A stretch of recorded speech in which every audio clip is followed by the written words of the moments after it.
What's up, fellow drivers? I'm out here in the rain once again, and you might notice that I'm not in the MR2, and I'm actually in the Lexus.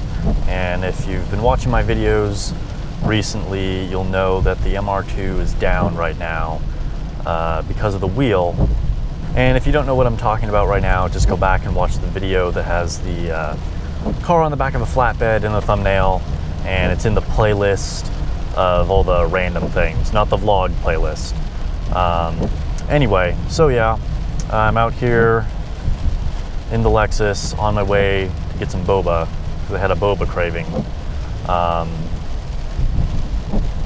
Yeah, so before I talk about anything else, I wanted to give those of you who suggested I try cycling the ignition for the power steering a shout out, and I talked about that in my 5 worst things about the MR2. So thank you for those of you who suggested that. Another friend of mine had actually previously suggested that I try this before I even made that video, and I had tried it. I had cycled it like 20 plus times and the power steering still didn't work, but you guys in the comments suggested that I do that, so I was like, hey, it can't hurt anything. So I tried it a bunch more times. I think I probably did it like, I don't know, almost 30 times more, and then it finally started working. So it probably is the bad relay, and we'll see how long that actually lasts. But anyway, just wanted to say thanks. So speaking of the broken wheel, I just kind of wanted to talk a little bit about the cost of ownership of cars. And this is something that I think some people don't think of, particularly if they're newer car owners. There's a lot of things that you just don't think about. And one of the things that people do is buy, you know, an older car.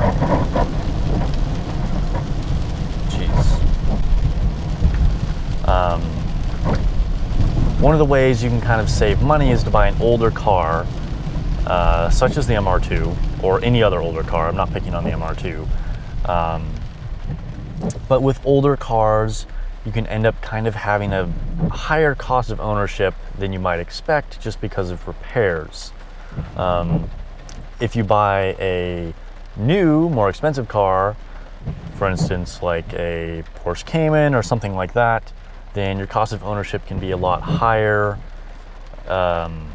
just because of the fact that if something does go wrong, that it's going to be a lot more expensive to replace when that does happen. Plus, of course, if it's a brand new car and you're making payments and such, then, you know, that's going to increase the cost as well. And the third thing that I want to talk about with cost of ownership is modifying cars. And again, this is kind of addressed towards like newer car owners or people who don't have a lot of experience with modified cars, that these kind of things can become extremely costly. Of course, it's all relative, but you might have a car that is relatively inexpensive, but once you start doing modifications to it, you're really increasing the cost if something does go wrong. In my case, for instance, with the MR2, if I had just kept the OEM wheels on it, I probably would not have had a damaged wheel. Also, the tire would have been much less expensive because it's a much smaller tire that's lower speed rating as opposed to the Z2. And not only did I put more expensive tires and different wheels on it, but the type of wheel that I have on there is also a fairly expensive, very hard to find wheel, as Regamasters are pretty rare, and they're a very lightweight wheel that can get damaged on regular streets. So when I had my flat tire, the fallout is just like way bigger as opposed to just your average flat tire on a car where maybe I had just OEM wheels and tires on it. So none of this has kept me from modifying the MR2 and loving that lifestyle, and I mean, it's one of my major interests. But it's just something to keep in mind, you know, that if you're working with a budget, that even if you're able to afford something initially, you know, you kind of save up for something, whether that's the car itself or, you know, an engine swap or wheels or whatever, just keep in mind that if something goes wrong, it's going to cost you a lot more money again. So just be aware of that when you're planning out what you want to do with your car. So along those same lines, I'd like to thank you guys again for all of you guys who commented and gave me resources to look up when I asked about my wheel and tire. You gave me a lot of good suggestions. You even gave me specific websites or people to ask. One of you guys messaged me on Instagram with a possible set of wheels that I'd like to buy, and that's been really helpful.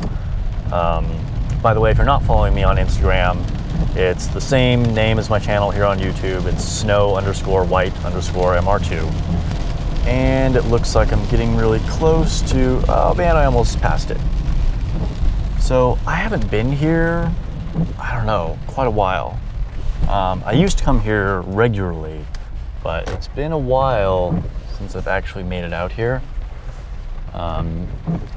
But this is one of my absolute favorite Boba shops, and that was some shitty ass parking, so I'm going to adjust.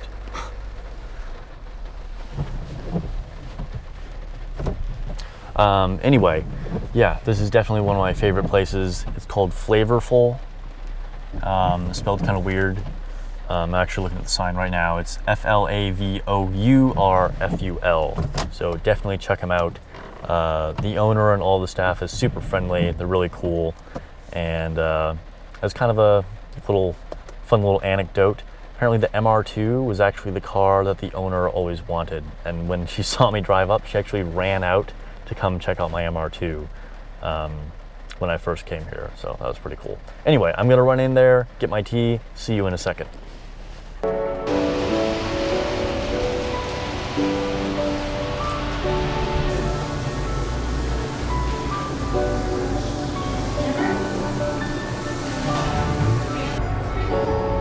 Stay with me while we read before we... Alright, well, got a little peek inside. It's a pretty cool place. And got my tea. Almond milk is the best way to go. But I highly recommend you check out Flavorful if you're anywhere in the area. It's kind of in Corona, Eastvale, right in between. I don't know technically what it's in actually. But look it up on Yelp, Flavorful. It's one of my favorite places, pretty cool. And thanks for watching, and I'll see you next week.